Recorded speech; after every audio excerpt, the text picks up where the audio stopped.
All right, I'm looking forward to this. We gotta start. We're gonna be doing the big piece. And if you guys want to see the introductory video, I did an introductory video on this piece. I actually did the history of this piece, how they found it, they brought it up, and how they preserved it. So I think we're ready to move on, and I'm really looking forward to doing this piece. So the instructions, and again, I'm having problems with my printer, so I don't have any way to print these out. So I'm going to have to kind of follow along back and forth on the computer. So the first thing that they tell us to do is we're going to prepare the parts. So this area right over here, you can see there's no detail. So what we actually have to do is this piece is what's going to go over there.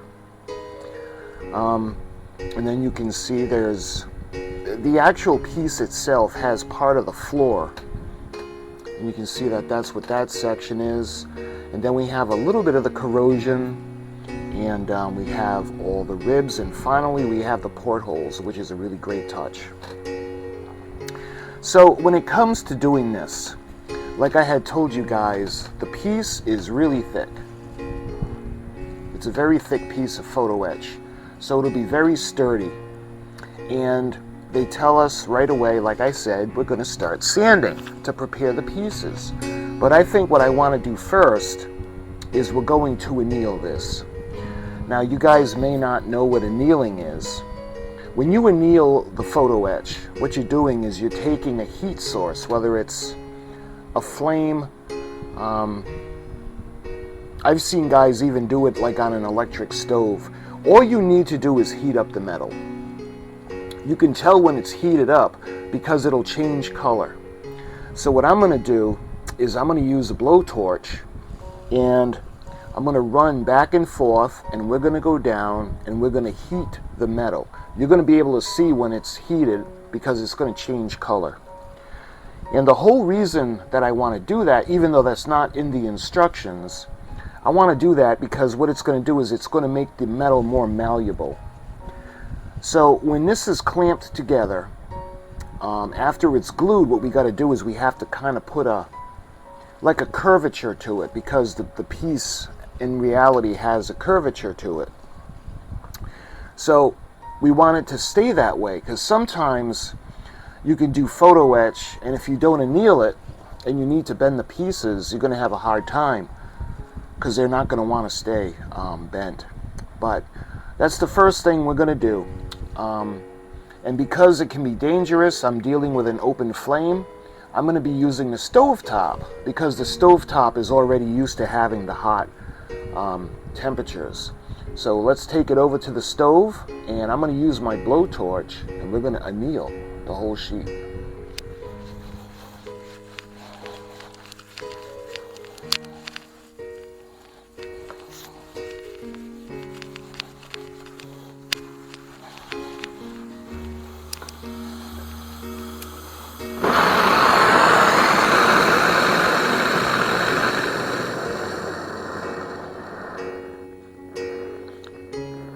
So you don't need a huge flame. Okay.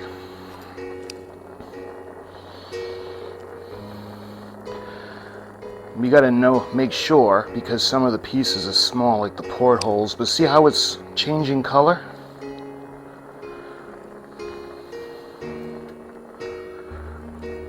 And it's getting a little more lax and flexing. It's relaxing, so it'll be easier to flex the pieces. And that's it. That's all we need to do. Okay, so I had some time to cool, and I don't know if you'll be able to tell, it's a little more relaxed now than it was before. Again, that's all you need to do. If you want to anneal it, and trust me guys, it may seem like an inconvenience, but you will notice a big difference. Okay, we're ready to move on. Now, what it says in the instructions is that we need to sand down this area as well as the backs. And the reason we're going to sand the backs down is because it's going to need something for the glue to bite and hang on to. this section as well. This is the piece that's going to go over there. Now you can use sandpaper, also the filing board, little filing board, and we have the little block that I use for the wood model ships. So you don't have to do it a lot for the front. I think we'll just use the sandpaper. And let me show you the way I'm gonna. And you got to remember, you can't sand the rest, just that area. So I'm gonna use just a little section.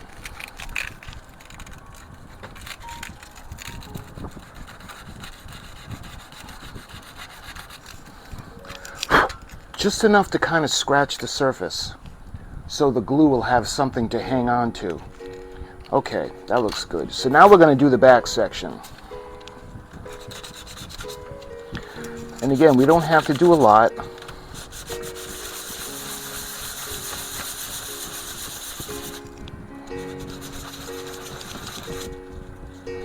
You'll really be able to tell when it's sanded because you'll be able to see the surface. Okay. See how it's kind of scratched up a little bit? That way there'll be little channels the glue can go into, and it can actually form a better seal. Okay, so the pieces that we need right now. We need the two larger sections. And I'm wondering if we can clamp it with this piece on. We'll see. But what I got to do now is we're actually going to cut out the pieces.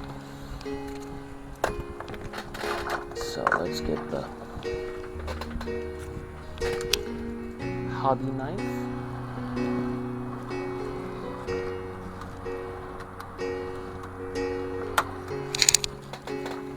You can hear kind of a click.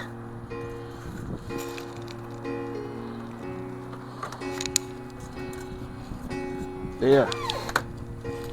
Now, how awesome is that? I love it. I wish it was bigger, but this is really cool. Now the little tabs where we cut, they're a little bit sharp. So an easy way to fix that is we just kind of sand it down.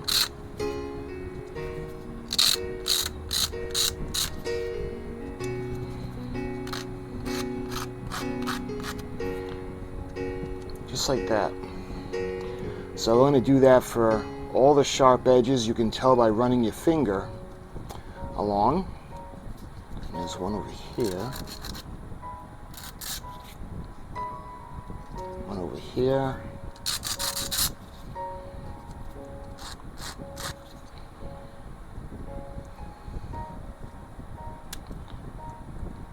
And you can see this a little bit bent, so that doesn't need to be sanded. Okay, so this section is done, so let's do the same thing. I'm actually going to cut this piece out first. So let's tackle this.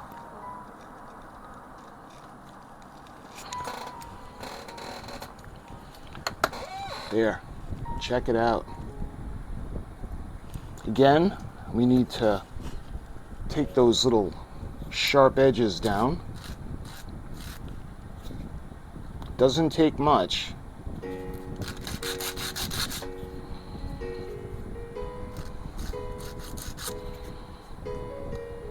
There. All right, let's do the other half now.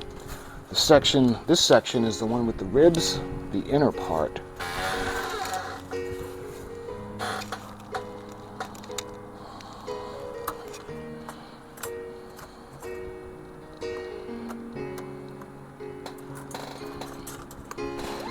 There, I think I got it. Yes. All right, so check it out. I love it. And the way the pieces are going to go together, just like that. So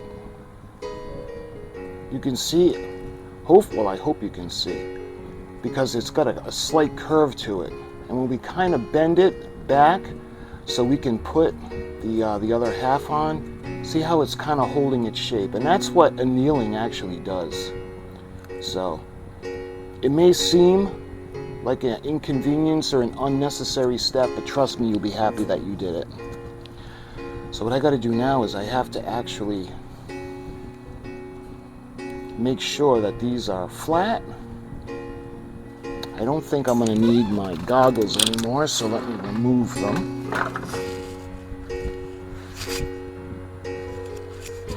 So I'm going to use the super glue because it's thin. And let's see how these fit together.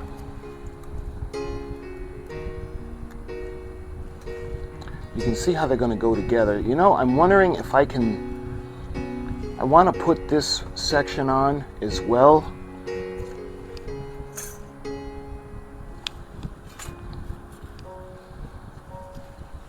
All right, because it's got a little bit of a curvature to it.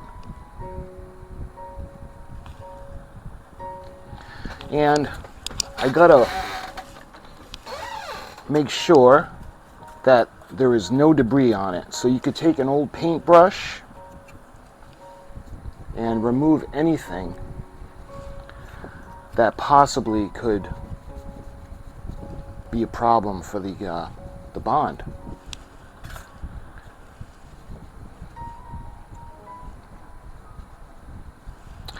Okay, so that's going to go in this section right here. So this is nice and clean. We're going to make sure that this area is clean and that the bond is going to stay. So let's go ahead, we're going to dry fit it. So we're going to make sure it's going to line up, but you can see how, like that. You know what, I think I do need my goggles still, so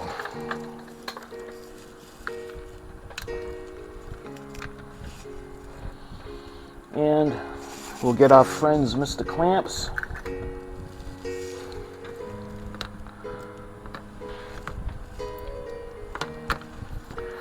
All right. So let me totally line it up. You got to make sure the rivets are all lined up and that we don't have it in upside down.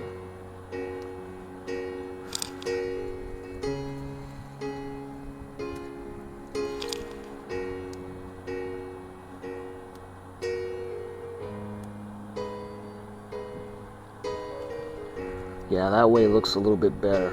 Probably meant to go that way. All right.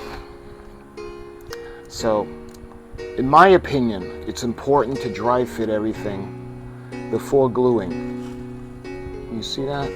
All right. So we're going to go ahead and we're going to put some of the CA glue on.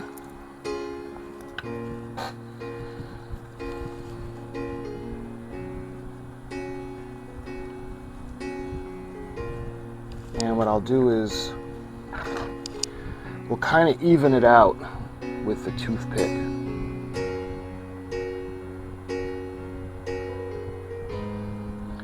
We got to get right to the edges.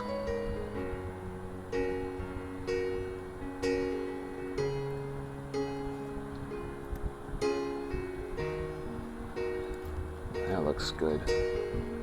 See? All right, let's go ahead. We're going to put the piece on now.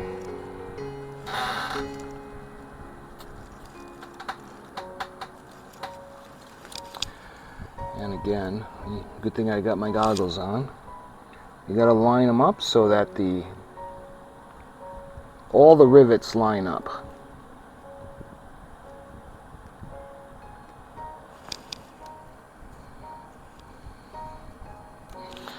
So we're going to clamp that for a minute.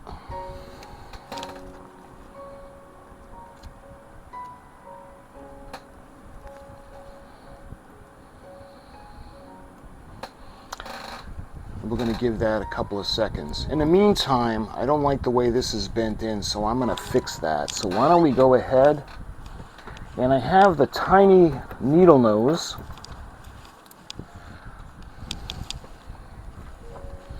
So I don't know if you can see that little bend. So that could be a problem putting in the portholes. So let's go ahead and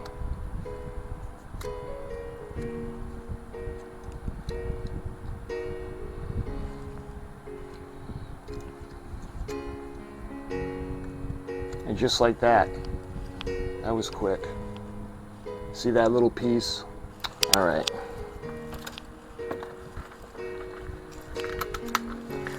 All right, speaking of the portholes, I was thinking of doing a couple ideas. Because you know, one of them has the glass still in it, and it's all cracked up. So I'm thinking if we use the liquid glass, I'm not sure how that would look. I was thinking of using clear resin that we could cure, and then I can kind of paint the lines in. But we'll see, because I got a little while to think about that. But the portholes, I think one of the larger ones and one of the smaller ones actually still has the glass in it. So we're going to have to think about that, because I want it to be special. All right, let's check our little piece. So I think what we can do in the meantime is we can start to prep to put the pieces together. So what we'll do is we'll smear the CA glue across the piece, and I want to get to all the edges so it'll have something to grab onto. So I think we'll start, we'll put it on this piece. So we're going to put some on, and then I'm going to use the toothpick again, and we're going to kind of spread it out.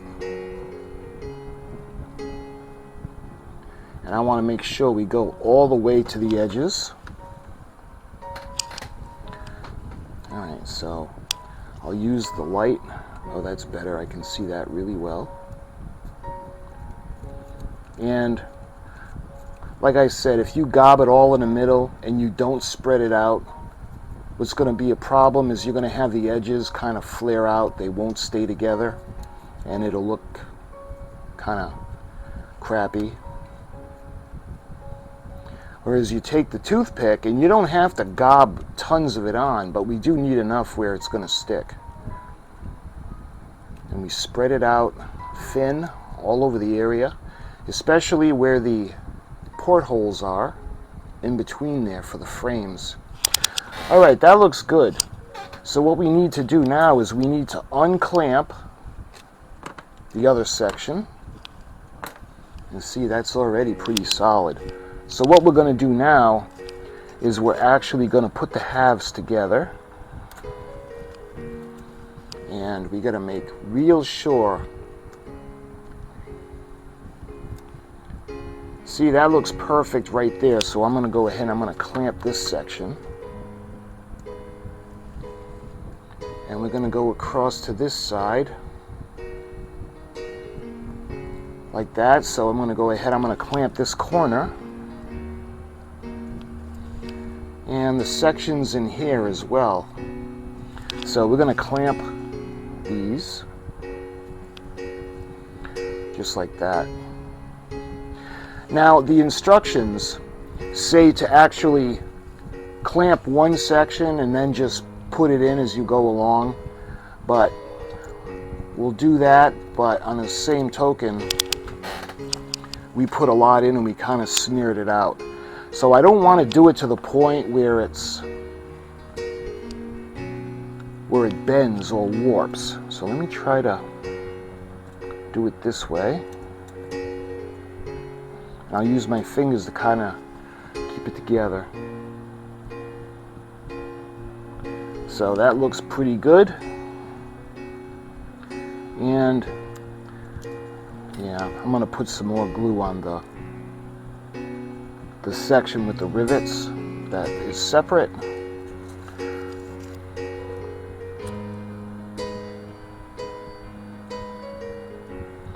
And we got to make sure everything lines up.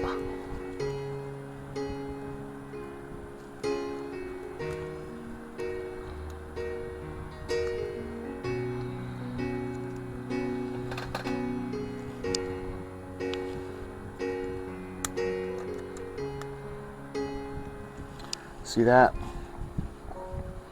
And let's see, we're going to use some more clamps, and we're actually going to clamp the ends just like that, and I want to do the section over here.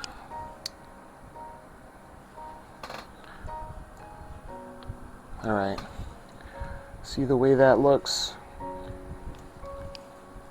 I could use a little more. We'll put a little bit more glue in this section.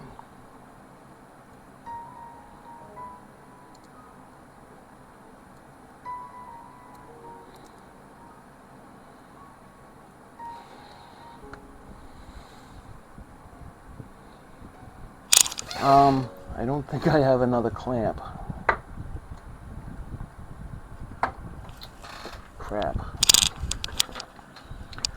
I don't have another clamp, and I'm going to take one from this section, and let's see, I want to make sure there's nothing on it, so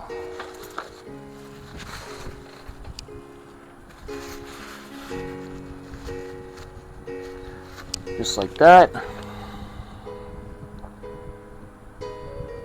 There, that's better. There, look at that. This is going to be so cool.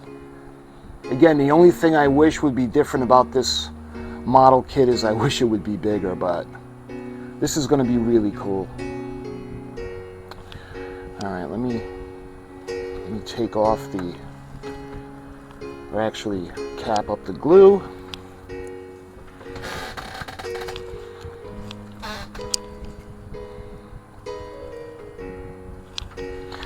So this kit, it's not difficult to build, to put together. I think the hardest part of this kit is actually going to be the painting, or to try to get it to the way it looks now, because I want to do so many different things with this. I'd love to light it, and I'll show you guys my idea for lighting it later. But for now, my friends, we put the halves together. We put the plate on the front that's separate. We prepped the parts, we sanded them, and we annealed them. So the parts are all set from this point forward to go on, and we can't do anything until that's dry.